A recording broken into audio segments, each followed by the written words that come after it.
Long ago, two races lived over the earth, humans and monsters. While the two races lived peacefully together for quite some time, there was one fateful day where the humans decided to declare war on the monsters. While it seemed that the humans had nothing to fear, being considerably stronger than any monster, they in fact had a weakness, and it was the strength of their soul. While a monster's soul would disappear rapidly after leaving their body, a human soul would be able to persist after death. And if a monster were able to absorb a human soul, they would gain godlike power. The humans feared this power and declared war on the monsters to banish them to the underground, sealing them all away with a powerful spell. A barrier in which only strong souls would be able to cross through it, leaving monsters alone in the dark caverns below. This, of course, never happened in Deltarune. Humans and monsters live with each other on the surface. Books were even written about their shared history, books on how to care for humans. The two races seem to live in peace with each other. This can only mean that in this world, the human-monster war never happened. But why? Well, that's what we'll be discussing today. Allow me to present the Soulless Theory. The theory goes like this. The reason why the human-monster war never happened in Deltarune, or can never happen, is due to weak, or the lack of presence of, souls. Hence, the Soulless Theory. The idea is, if humans never had souls to begin with, or at least they had souls but were significantly weaker than those in Undertale, then monsters would not be able to absorb them and gain the godlike power that the humans feared that actually caused the human-monster war in Undertale. But this doesn't mean that just humans are without souls, but monsters too, being a reason why monsters don't have magic in the world of Deltarune, but they do in Undertale. Humans, now actually lacking souls to begin with, actually kind of explains why Chris over here is able to live without their soul for quite some time. It's because they never had one to begin with. This is the basis of the Soulless Theory, an idea that I've thought about taking a deep dive into to explain why the war never happened, as for years we've never had anything really clear to the point on that. Many would say that it was because of a lack of magic that we didn't have the war, but that doesn't really explain how a lack of magic actually prevented monsters from obtaining human souls, or if the two were connected to begin with. So, in this video, I'm going to go over a bunch of random findings that I had while looking into this topic. And to start, I'll be addressing the, heart-shaped elephant in the room, that there is, in fact, a human soul in Deltarune. Now, very clearly, this puts kind of a giant thorn in the side of the theory in general, because if there are no souls within Deltarune, then why is this here? So, this is why I kind of brought up the idea of the souls either being weaker or just missing, because depending on which one's actually real, then we could have either the Soulless Theory or the Weakened Soul Theory. Both are in a way at the moment equally possible at the moment, but that's just because of the lack of information we have on these souls in general. Because even if we know a lot about how souls work in Undertale, this is now in Deltarune, and very clearly, there's a lot of things that are different between the two games. So here's a couple versions of the theory that I came up with. Option A. There are no souls in Deltarune, save for the one that we play as, of which was brought to this world by supernatural means. Which, so far, actually could be kind of likely, as there's a whole sequence at the start of Chapter 1 that basically serves as our introduction into the game, where there's a mysterious character, also known as Gaster, that connects us to Deltarune. But it doesn't entirely explain how Chris was linked to this soul. I mean life-linked to the soul. Because even if Gaster, let's just say, doop-a-doop-a-doop-a-doo, hey, do you know what I'm gonna do right now? I got this really cool soul. I'm gonna punt it into this kid over here.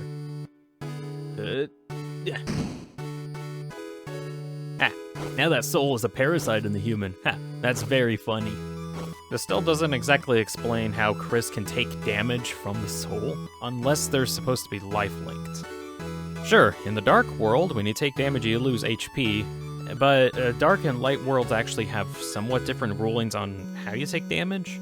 Because in the Dark World, whenever you take damage, your whole party takes damage, and you have different ways of healing up using items that you find within the Dark Worlds. Whereas in the Light World, there are only a couple instances in which we actually do take damage. Both of them are in Noelle's house in different sections of the game. There's the Dodge the Hockey Stick minigame, where you try to dodge the hockey stick from Chris, and after the entire sequence, after Chris eventually puts you back into their chest, Chris actually ended up taking damage from that entire ordeal. You can pull up the menu and actually check out their health points, and notice that they're now at 15 out of 20 instead of 20 out of 20. And there's also not many healing items in the world, too. So this is like permanent damage, I think. The other time it happens is during the weird route, where you, do something to Noelle, and Chris doesn't like it, so much so that they beat you in a trash can and hit you a bunch of times. Eventually stopping because Asgore was trying to figure out what was going on, and then eventually Chris puts you back in their chest, even though the thing that you did was kind of weird? Anyways, after the ordeal, Chris now has 10 out of 20 HP, which so far is the least amount of health that Chris can ever get within the Light World at this time. Almost forgot to mention, there is this heart-shaped box of chocolates that, when eaten, deals damage to you. Main point is that the soul took damage, and then Chris took damage too at the same time. So, by association, these two are linked.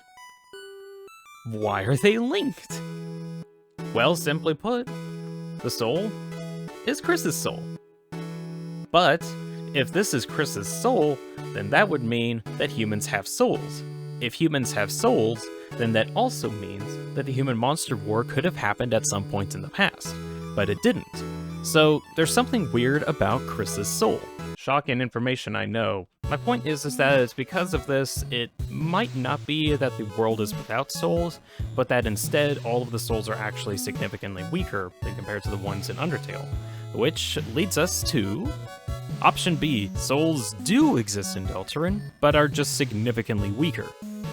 Where Chris, and by extension all humans and monsters, are in fact born with souls, but they are much, much smaller, and weak enough for the whole soul absorption effect that caused the war to begin with in Undertale is now unable to happen, and monsters can't really benefit from absorbing a human soul, and vice versa.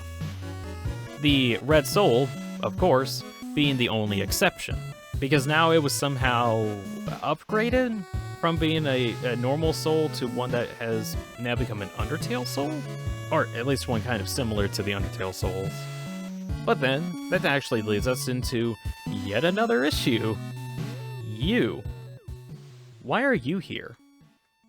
I mean, not the you that's watching this video, but the you that was contacted by Gaster in real life from a tweet, and basically thought, you know what would be really cool? I should play this Deltarune game. And then you play Deltarune, and now you are part of Deltarune's story. You seem to be a recent addition to Deltarune. There's a couple interactions within the game that pretty much imply that Chris is now only acting weird recently. I mean, like, weirder than normal, as in being a lot more social, actually interacting with people. Rudy and Noelle Holiday kind of noticing this as well, where they're both like, you're quite a bit more talkative than normal. That's very strange. Translation being, you're starting to interact with people a lot more than Chris ever did. Which means you're not Chris. Which also means that you're somehow a part of this red soul thing, but you only really showed up recently. And I say that you showed up recently as in you're independent of the red soul itself. Well, because Chris has actually had the red soul longer than you were involved. And for proof, we've got this red wagon and cage, because it actually has a bit of flavor text here that the cage has seen quite a few crashes, which would actually imply that Chris has actually thrown the soul into the cage at least more than once in the past. As in, Chris had the soul in the past, and you We're not in the past. We don't have any recollection of that time. So, how did we get here exactly? How did the soul get here? When did this all happen? All questions that don't have answers, and we're all going insane. This game has taken like 7 years of our life, no, 8 years. It's gonna go on 10 years of our life. We're not gonna get this game done in time.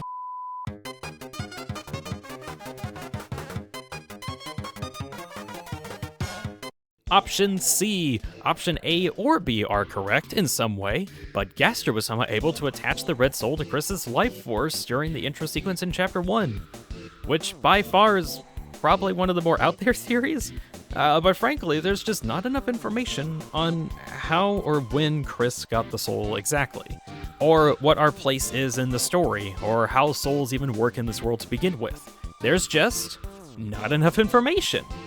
But that doesn't mean that we have nothing to talk about. Because, while doing research on making this video, I found a couple pieces of information that could actually inform us on how souls work in this world, if they do at all, but honestly, I'd like to hear your all's thoughts.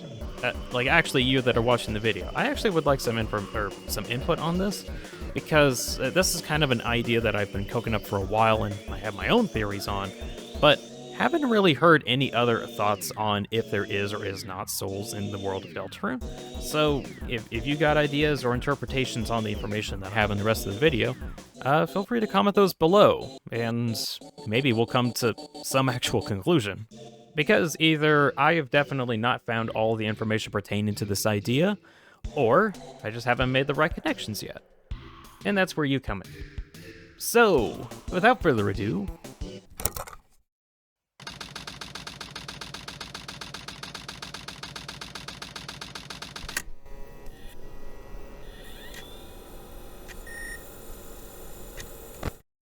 the wagon.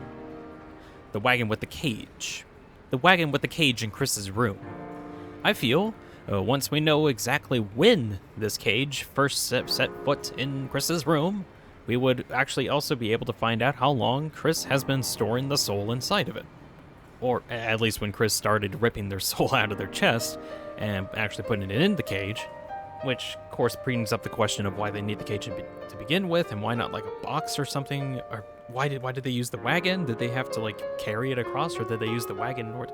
I just had a thought. Chris is upstairs. How did the wagon get upstairs? I guess Chris. Because so far, there's only one time in the entire game that this wagon has actually not been shown in Chris's room, and it is actually a single part of a minigame that is behind the parental controls puzzles that lead up to the Gain Escaping TV world. In one of them, we actually see a depiction of Chris's house and their room, where the wagon and the cage are missing.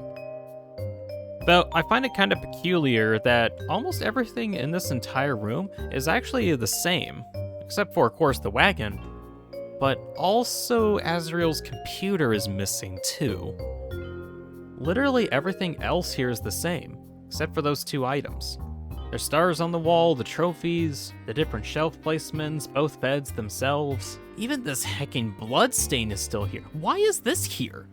There's gotta be some actual big lore-related reason for this bloodstain to be here, because apparently it was important enough to keep here, but not Azrael's computer or the wagon, for whatever reason. But how can we tell at what time that this minigame takes place in, you might ask? Well, to that I ask, where do these minigames come from? All of the minigames that Tenna has us do are actually manifestations of video games, past experiences, or memories within the Dreamer household. The cooking game, for example, was based on the times that Toriel watched the food channels while cooking. The musical performance is based on the times when Chris and Des sing karaoke together. The Western shootout scene is also based off of an old cowboy show that Asgore loved to watch. All of these are based on past events, past experiences, past memories. However, ever since Des's disappearance, many memories and experiences slowly stopped forming, where, one by one, each member of each family stopped coming. First it was Des, then Carol, then Asgore, Noelle, Rudy, Azrael, Chris, and then finally Toriel. Afterwards, Tenna was left all alone. But right here, before Toriel left, is probably the last time that any new memory or experience was ever actually made in the living room. So what if the mini games that take place in Chris's room actually took place around this time too, right when the last interaction with Tenna was? And there is actually evidence of Tenna not having information outside of his, like, very, very limited field of view. Because he was completely oblivious of Dess's disappearance, because nobody told him. He acts as if Dess is still around somewhere, just hasn't come around. He didn't even know Azrael went off to college, because nobody told him. Which, this entire sad interaction basically led to Tenna thinking that his shows were really bad and everything's falling apart. All that to say is we can kind of estimate when exactly this minigame took place, or at what time it represents Chris's room, by using Tenna's trauma as a time capsule. Good grief. This actually gives us the time period of when the wagon wasn't here to kind of be around 1 to 5 years into the past, entirely depending how long ago Azrael went to college, and also for how long. The only issue is we don't exactly know why Azrael's computer is missing. Literally got nothing on this. I honestly don't see how Azrael's computer being missing alongside with the wagon is important, but I can't figure that one out. I just really gotta hope that Azrael's theory doesn't become canon. That would be stupid.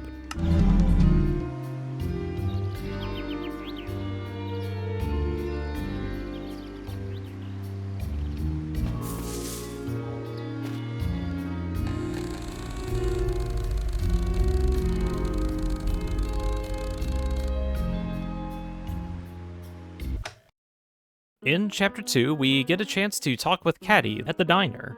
In the conversation that we have with her, she mentions how she and Chris at some point in the past used to study the occult together. And the only other follow-up that we have on this little tidbit of information is that they summoned a demon when they were kids, according to Susie. Or at least that's a rumor that Susie heard about, which sort of to me implies that this is a common rumor, as in like, oh, have you heard about the time when Chris and Caddy summoned a demon? Oh, that's weird of them. They're weird. We should treat them as outcasts because they summoned a demon. The issue with this being a rumor is that since it's a rumor, we don't have any other information on like the actual truth behind the rumor, so we're kind of stuck in limbo trying to figure out if this is even worth looking into. Because, let's say, as an example, Chris and Caddy were actually able to summon a demon. And if they were able to summon a demon, that would mean that they had some outside force helping them out, which, in a way, could actually lead towards Chris being able to get the soul if they were somehow able to contact this demon and get the soul from them. Oh, but what kind of demon would ever do such a thing, or even could do such a thing? Gaster, I'm talking about Gaster. Gaster is the greatest enigmatic character known to all of fiction, where his connections are rooted in mystery and lost to space and time. But actually lost to space and time. He's like shattered across space and time. He is both real and is relevant to the story of both Undertale and Deltarune, but also at the same time not relevant, but still is, but still isn't. He's important, but not too unimportant. Anyways, across both games, Gaster is actually the only character that is sort of depicted as a type of demon. Not really through text itself implying that he is a demon, but that he has a very noticeable connection with the number 6. His name is 6 letters long. The typer value that he uses to speak to us in-game uses typer value 666. And also in Deltarune he gets 667 because why not, he gets more. You can even find unused battle stats for Gaster within Undertale, where all of his stats are just a bunch of 6s. Heck, even the fun value in order to trigger his in-between room is also 66, with a further 10% chance to contain a door that leads to who we think is Gaster, which in a way you could say is a 1 in 10 chance. 1 in 10 chance to get a 6? 666, perhaps? It's not exactly 666, but the number 666 itself is actually referring to the number of the beast, basically meaning that Gaster is Satan, somehow. Anyways, there is a very popular theory that Chris and Caddy actually were able to summon a demon, being Gaster, and as a reward, Gaster gave Chris the soul.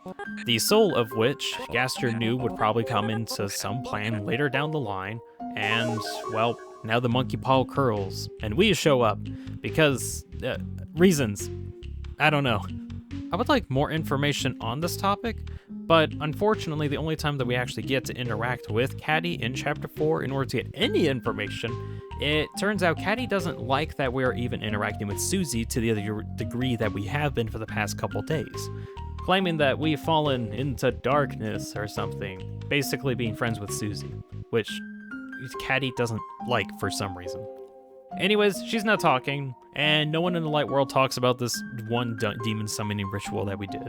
Maybe they did summon a demon. Maybe they did something that looked like they were summoning a demon. We don't know. It'd be cool if we had a flashback to it. I'm looking at you, Toby. Please give us a flashback to this. Give us any information. That'd be great.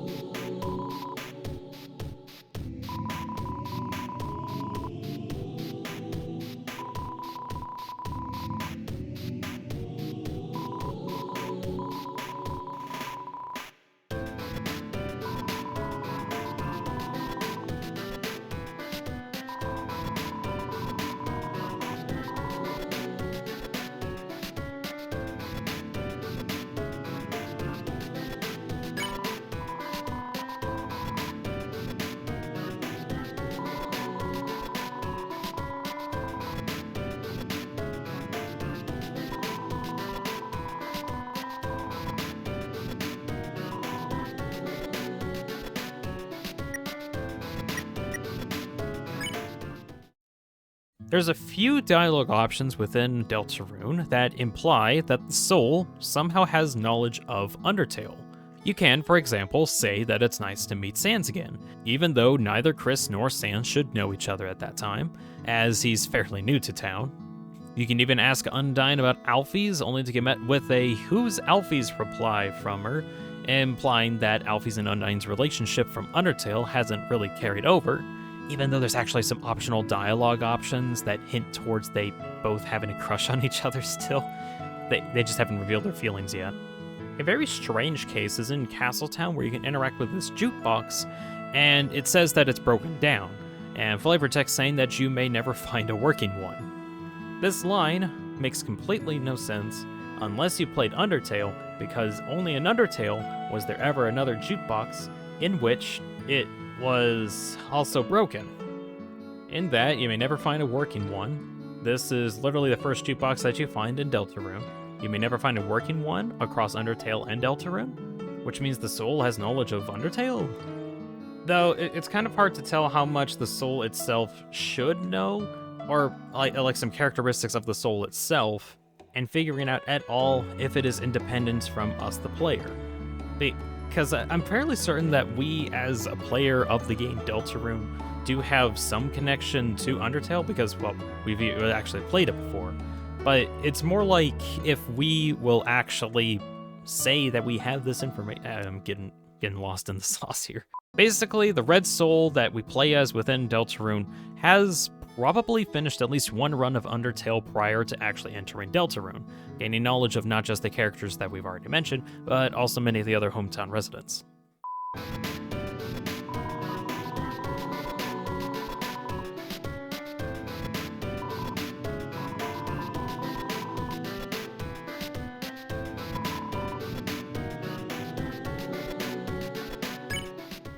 While searching through the game's dialogue, I have noticed a bit of a consistency, in that hardly anyone in the entire game ever speaks the word soul. And even when they'd reasonably have a chance to call this thing a soul, they instead call it a heart. At the end of Chapter 4, after Susie dunks Chris and the soul into the Titan, she tries to ask Chris, "Hey Chris, what's the deal with that red heart thing? Is that your..." Susie doesn't finish her sentence here, but notice how she refers to the heart-shaped object that we have as a heart at first. This is as if she would just naturally come to the conclusion that said heart-shaped object is a heart.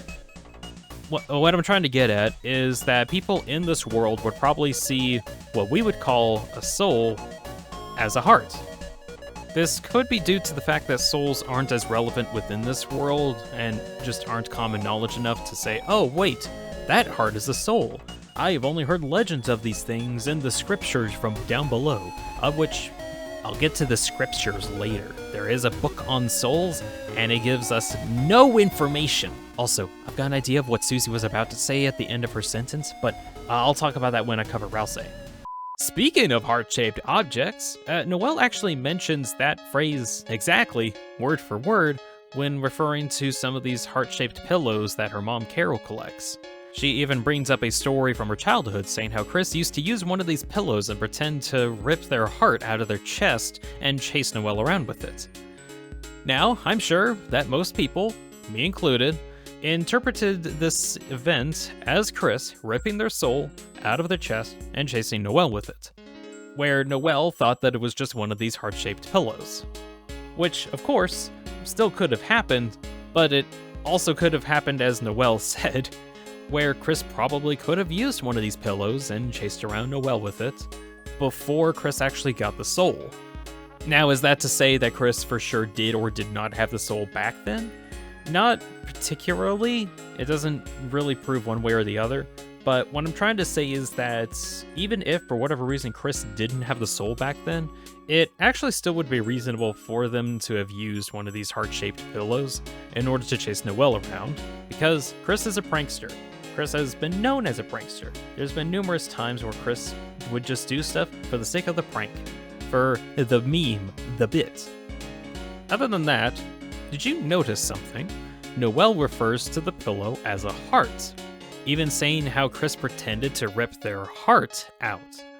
If souls were actually a thing in Deltarune, or at least like more knowledgeable thing, then Noelle would probably refer to the heart that they ripped out of the chest as a soul.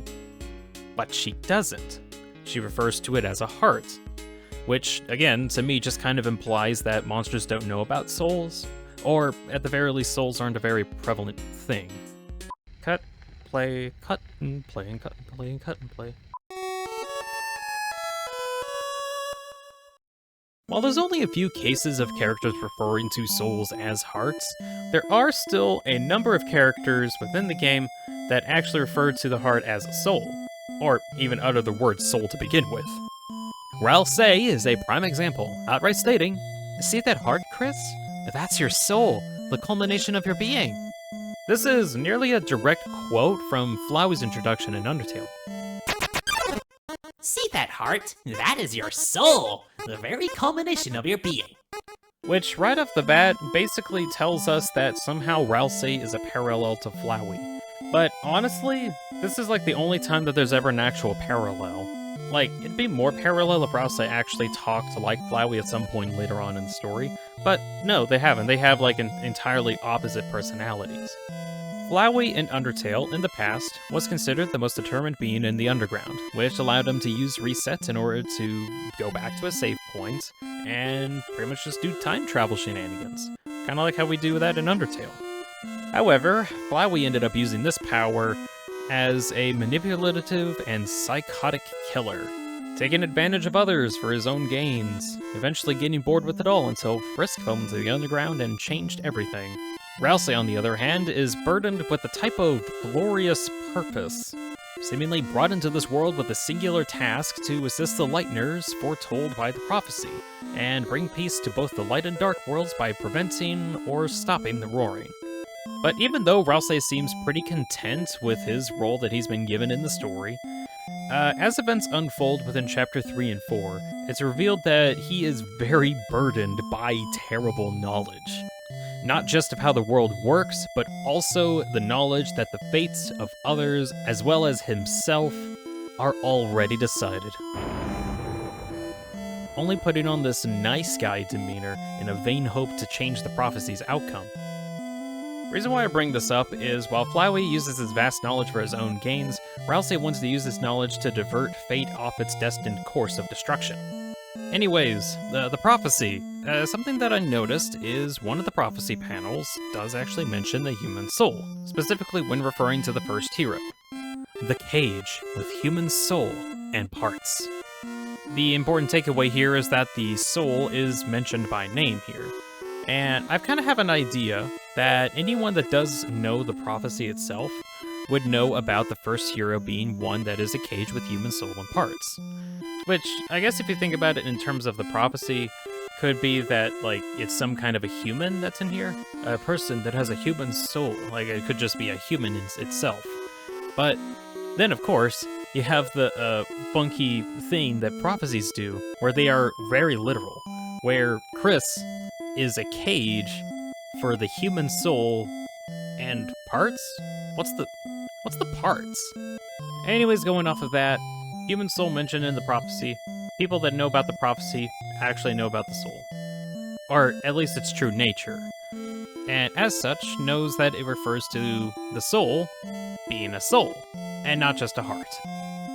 And calling back to what Susie was about to say earlier, Chris, what was that red heart thing? Is that your soul?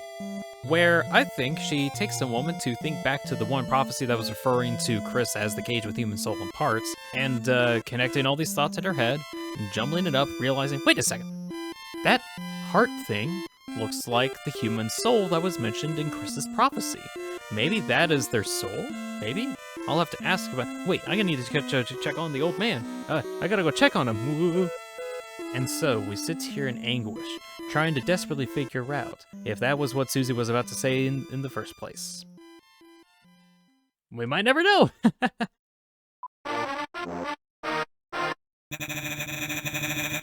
SPAMTON is another case of somebody directly acknowledging the soul.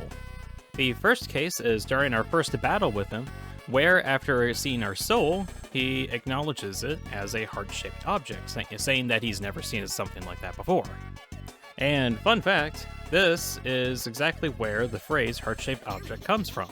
After SPAMTON directly acknowledges the heart, he tries to make a deal with Chris in order to use Chris in order to obtain the SPAMTON Neo body within the Queen's basement. Where, after Chris inserts the SPAMTON disc into the Neo body, SPAMTON then gains the power of a Neo, and gets relatively close to what he considers to be freedom. But of course, that's freedom in quotations, because he still has a bunch of strings attached to him. And he wants absolute freedom. He wants Chris's soul. Now, the entire interaction of SPAMTON trying to obtain Chris's soul in order to gain more power and get more freedom than he does now, or whatever that is, does call into mind a good question of if Darkners can absorb human souls. Or, I guess also monster souls could count too if they're of, like, somewhat similar power, entirely dependent on, like, the actual nature of souls, of course. Not sure if he'll get, like, godlike power, but it definitely would probably reach that with the power of the soul that Chris has, because it does seem to be something equivalent to an Undertale soul, which, if anything on Undertale is to go off of, if monsters get access to human souls, they gain that incredible godlike power thing that started the Human Monster War. I really do hate that this is another case of, implication, Darkners can get access to souls and gain insane amounts of power. Wait, why didn't they do this before? Was there some reason why they didn't? Surely there could have been other Darkners that have been, like, far more evil and nefarious than SPAMTON ever has been. But I guess that hasn't happened yet? Question mark? Or it could also be that souls don't exist in this world, and thus this problem never actually happened to begin with, and it's only a problem now because of the soul that has arrived into Hometown recently. Or maybe it's just that they're weak ones, and they're... I need to go on to the next topic.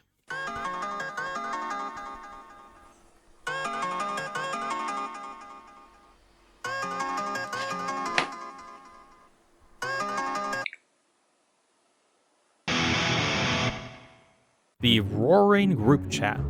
This is referring to the phone call scene that Chris has in Chapter 4, where presumably the group chat, it consists of Chris, Carol, and Knight. We don't know of any other members, these are the ones that we know of for certain. Chris has direct ties with Carol and asks her to come back home in order to prevent Susie from reading the notes in the red guitar in Dessa's room. The Knight is also in this group chat because we hear from one of the many messages that they're going to use Undyne as a sacrifice next week, the Knight being the one to have captured her. And on top of that, there's talks in these messages about making a dark fountain in the church next, of which we find the Knight at the church having made 2 fountains. But the reason why I'm bringing up the roaring group chat in the first place is because on the phone, one of the messages that we hear them mentioning the soul by name. Soul. Without soul, Chris will. Unfortunately, we don't really get to know the true nature of the message because of how, like, muffly or distorted the texts are. Or messages? Is this, like, voicemail? Or is it, like, an actual cell phone call that's going on and we're overhearing it? And we can just barely make out some of the words. Not sure. But everyone in the chat knows about the soul. Presumably that also could mean that they all know the prophecy, which kind of could make sense. I could see how Carol probably knows the prophecy because she's the mayor and has, like, she wants to control everything, so she probably knows about it and is probably perpetrating the roaring that's going on and is working with the Roaring Knight. I need to talk about something else. Books! Undertale and Deltarune have books. Some even have words in them.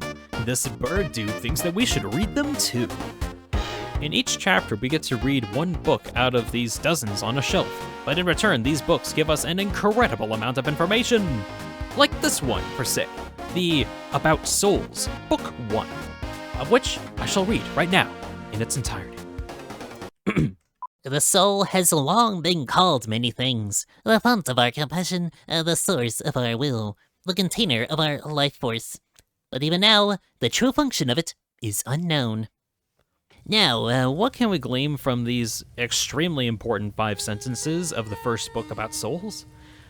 Well, that perhaps that the theory that there are no souls within Deltarune might not be correct, and that in fact, they actually do exist within this world, but no one knows what they do, which would actually still point towards them just being weaker variants to the ones in Undertale. Maybe I'm on the right track here that there is something weird about souls within this world, but with so much misinformation, it's hard to come to any solid conclusion. If only we could find Book 2 about souls. Maybe it's one of these other books that are here. Actually, okay, while I'm on the topic, there is at least something else that we do learn from these books, and is that this library has a super low bar for entry. I mean, really, 5 whole sentences is worthy of a book being stored on the shelves? There's like 50 pages in this thing. Whatever. There's also a book on the left here that talks about how monsters still turn to dust on death in this world and have it spread over their important object. So that's, and I quote, "Their soul be laid to rest within that object and the earth." End quote. Now, I understand that the word soul is being used here, and frankly, this might be the one link that could actually make or break this whole theory, because I'm not entirely sure if the word soul here is a more metaphorical sense, and that is the culmination of experiences and memories that makes up the person that is then laid to rest, or it's in a literal sense in that their heart-shaped object of a soul is actually the thing that's being laid to rest. Both do work here, but it's important to know in which case is actually being used, because if it is their soul that is being laid to rest, then this whole series starts pointing towards the weakened soul theory idea, or I might have something entirely different. But if it just means that their soul, as in like the memories and culminations of their past experiences, are laid to rest, then we're still in the no souls territory. Human souls, monster souls, book souls is a line that the Bibliox have. I'm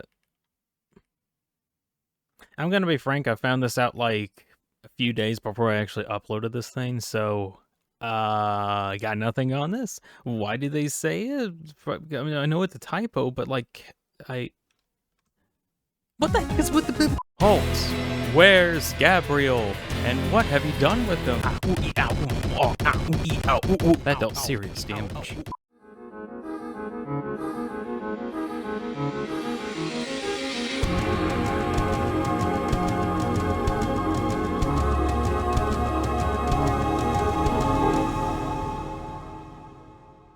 one of the prophecy panels states, "The second hero, the girl with hope crossed on her heart." This is one of the more cryptic panels of the prophecy, as we could infer that it is referring to Susie. Susie thinks that it is, but the issue is that the image itself more depicts someone that looks like Noelle, but there's no reason at this time for Noelle to be using a sword, but much less Susie be using one. Heck, it could even be Des for all we know. Or, I kind of feel like it might be Des either, but eh. I do find it interesting, though, that the words soul and heart are actually both used in this prophecy in different contexts. There's the first hero, the cage, the human soul in parts. The second hero, the girl with hope crossed on their heart. But this, the girl panel, actually comes up quite a lot while we are venturing through Susie's dark world. Some variations also having a heart on them, and some don't. There also ends up being like dozens of these that show up to fight what I'm assuming is the angel, or, okay, other interpretation could also be the prophecy. Ooh. Okay, cool headcanon idea that I got. Susie, at some point in the story, gains access to Chris's human soul. And Susie uses the rule that monsters can absorb human souls to become godlike, which normally would be impossible, but because this human soul is actually strong enough to allow this rule to take place, then Susie becomes godlike, where she now uses this power to rewrite reality and break the prophecy.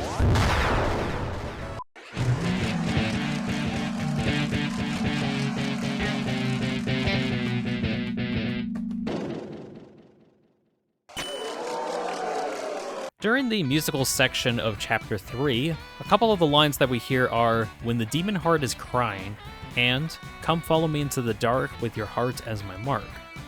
Now, the whole song could mean a number of different things, but it does kind of depend on who actually wrote the song. Some would say that Des wrote the song, but that actually isn't anywhere in-game specifically.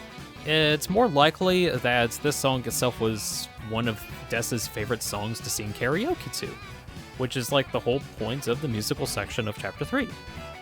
That being said, though, a lot of the lyrics feel like extremely heavy foreshadowing for future events, or could also call back to past events depending on your interpretation.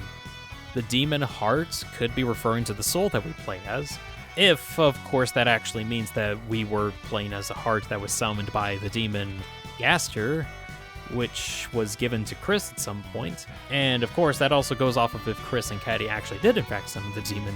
Blood gushing bright? I mean, Susie kind of bleeds a lot in Chapter 4, so maybe. When your hope is slowly dying and your future's lost its right? I mean, Chapter 4's whole deal is coming to terms that our characters' fates are already decided. Susie knows this as much as everyone else, but still acts as a pillar of hope for her friends, proving to all of them that they can still raise up their bats and face the fright and knock them dead into the night. Now, they don't actually use a bat to face the fright or knock them dead into the night, but the idea is that against all hope, you stand up and fight against it. That's kind of the message of some of the lyrics. Though, the most damning line in this idea is the "Come follow me into the dark with your heart as my mark, which shall guide you the way through the waves" part. Actually does happen, though. Chris's soul literally shines bright enough to guide us through the dark with their friends, through waves of howling screeches and a hail of swords. All I know is that this song is a little weird. Alright, on to the rest of this. Cut, play, blah blah, yada yada. The last thing I'll be covering is just a big collection of random dialogue and imagery that relates to hearts, which on their own really isn't enough to come to any conclusion based on how they show up, but I kind of figured if we just put all of the heart-related memorabilia in one location, then we'd actually be able to figure something out. That's the hope anyway. Anyways, let's begin. We can find a framed photo of a heart above Tenna in Chris's house in the Light World. There's also a little heart on their front door. In Ralsei's summarized version of the prophecy, he mentions how, then, her heart pounding, the earth will draw her final breath. This mention of heart is only in the summarized version and isn't in the real prophecy. Ralsei also has a little heart-shaped decal on his robe. If we check the Ralsei dummy, the flavor text reads, "Cotton, heart, and button eye looks like a fluffy guy." And of course, there's a bunch of heart-related dialogue and imagery throughout Chapter 1, but this might be mostly due to hearts being one of the 4 card suits, and since the entirety of Card Kingdom is cards, of course hearts would come up there. I'm not really counting these instances. Malleus says that he can fix anything except for a broken heart. Which, I'm kind of curious if the capitalization of broken heart means either that he's talking louder, or that it's actually of some importance. The uses between capitalized and uncapitalized versions of words are consistently inconsistent. Just look at Deltarune, and then Deltarune as another example. There's definitely a difference between the two here, but not enough of information to figure out why one of them has a space and one of them doesn't. Same thing with capitalized and uncapitalized text. They're important, but also inconsistently important. This is a little frustrating. Ralsei says that Susie has a heart of a hero in Chapter 1 after she frees them from prison. Jevel says, "Hey beauties, join in my heart!" as well as numerous heart-themed attacks, but this is most likely because Jevel has a bunch of card-theme attacks. Heart suits? Whatever. Another line from Jevel is, "A nightmare will awaken in your heart in the shadow of the night, and lightners, can you stop it?" Rules says, "Perhaps I could find it in my heart to spare you, should you grovel for 100 years." Checking the king's stats shows the flavor text, "Abandoned by the Lightners, his heart became crackened with hatred." He also is quoted as to saying, "I'll shatter your heart into pieces." Rudy has a couple lines of dialogue where he would refer to Noelle as a sweetheart at times, which, the word sweetheart does come up a bit earlier, specifically when referring to the Hathy enemies. So I'm not entirely sure if this would imply that Noelle's heart is sweet, or that he's just saying that she's a sweetheart in a metaphorical sense. Though, while on this topic, there are a lot of cases in Deltarune where people would refer to people's, will or their compassion as their heart, in a more metaphorical sense. Though this isn't a Deltarune-specific work, I looked over in Undertale, and a couple characters do say heart with the same context, like how Undyne says that she can feel their hearts beating as one, referring to how all the monsters in the underground have the same goal of defeating you. That being said, there are far, far more cases of the word soul being used in Undertale as opposed to Deltarune. Every other instance is just hearts. Which, to me, says that there is, in fact, something different about souls in this world, if they exist at all, of course.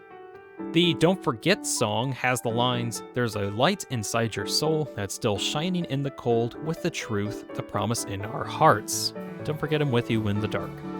SPAMTON's gone a line where he says, "I got a special deal for lonely hearts like you." There's the Ferris wheel scene with Susie and Noelle that's covered in hearts. There's also the point and hearts come out option that's also in the scene. There's a couple lines that SPAMTON Neo says to us when referring to his heart-themed attacks, which mainly have a bunch of puns to go along with it, which actually could just be a callback to when Mettaton did the same gag in his fight, where he had a heart-shaped core and used it to attack you. There's a single swatchling in Castle City that says, "Thank you for such a wide space to clean. The people here have such clean hearts as well." Undyne gives us some heart-shaped chocolates in order to give to Alphys in order to help with their bike problem. I'm not including any context, that's just what's going on. Alternatively, you can give it to Sans for $5, or you can eat the whole thing with Susie and get really sick. Caddy refers to Jockington as someone with a heart of gold. One of the weather duos says that their attacks will eclipse our hearts. Tenna calls Susie a sweetheart a couple times. There's also a couple hearts at Lover's Peak. Tenna says that Susie has had a change in her TV-loving hearts when referring to the Susiezilla minigame. We can see an image of the soul appear a couple moments before any of the Mantle games begin. Burger Pants says that he got a heart-shaped pizza for his crush. The old man gives us some midnight tea, which is stuff that sets your heart and mind afire. Adding on that a long night's journey sitting at your desk isn't for the faint of heart. Another entry to put on here is that in chapter 4, when we're going to hear the hymn at the start of the sermon in the church, they sing a song, and in there, they mention heart and soul. Heaven knows the story that we've borne from our hearts, of the shadows cutting deep and the heroes that save us. Heaven knows the beauty of the soul, and we weep. To the majesty and pray we not forget the tale of Deltarune. And of course, there's also the heart-shaped pillow thing from earlier, the soul and the girl's heart being mentioned in the prophecy, along with Susie almost talking about the soul. In conclusion, the idea of souls existing in Deltarune, while plausible, is standing on some shaky ground that could just tumble at any moment. But if true, it could act as a reason why the human-monster war never happened, and also explains why magic doesn't work in this world either. There's some support for souls not having much of a prevalence in this world, as not many people refer to a heart as a soul. They would instead just say it's a heart. But some characters do refer to this thing as a soul, that being Ralsei, SPAMTON, and a couple of those in the Roaring group chat. Perhaps knowledge of the soul is somewhat linked to the prophecy, because it refers to the first hero. As in, those that know the prophecy would probably have some awareness of the soul. Issues with the theory, however, is the fact that there is a human soul in Deltarune, the red soul that we play as. We know this to be in some way Chris's soul, or at the very least the soul is linked to them in some way. Whenever the soul takes damage, Chris takes damage, vice versa. This could mean that Chris has always had the soul, or perhaps the soul was given relatively recent and it has some kind of soul binding effect. If possible, we could use a timeline of events in where the red wagon actually appeared in Chris's room in order to figure out if Chris had the soul or not at that time. We could also say that Chris got the soul maybe when Chris and Caddy were having those occult studies from way earlier. Though whether or not their studies actually managed to summon a demon, which could also have a connection to the soul being brought into the world, is still centered in rumors, and we don't have any, truth from a rumor sort of thing. My personal take on all this is that souls do exist in Deltarune, but are notably weaker to the ones in Undertale. At least weak enough that the monsters wouldn't be able to benefit from absorbing one of these human souls, and thus preventing the human-monster war from happening. This also being how monsters aren't able to use magic because the souls just aren't strong enough to do that. At some point in time, however, after Dessa's disappearance, Chris and Caddy studied the occult together, but while Caddy probably did this as a hobby because she's goth, of course she would be studying the occult. Chris, however, wanted to use the occult in order to find a way to find Des, vainly hoping to bring her back so that many of the problems that her disappearance caused would get fixed.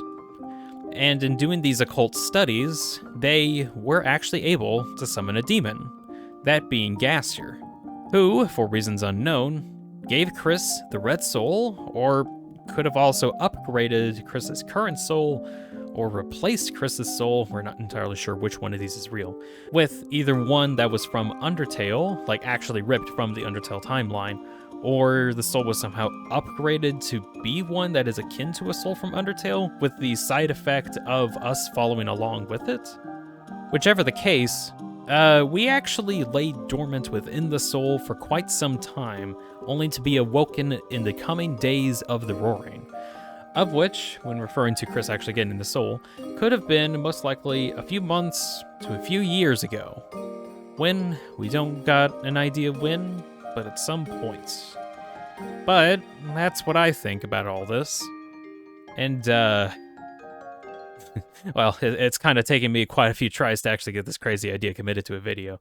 But believe me, when I said I, rewrote the script, 4 times, just to get the flow better. I think I did pretty good for this one, so hoping this does well. But anyways, thank you very much for watching.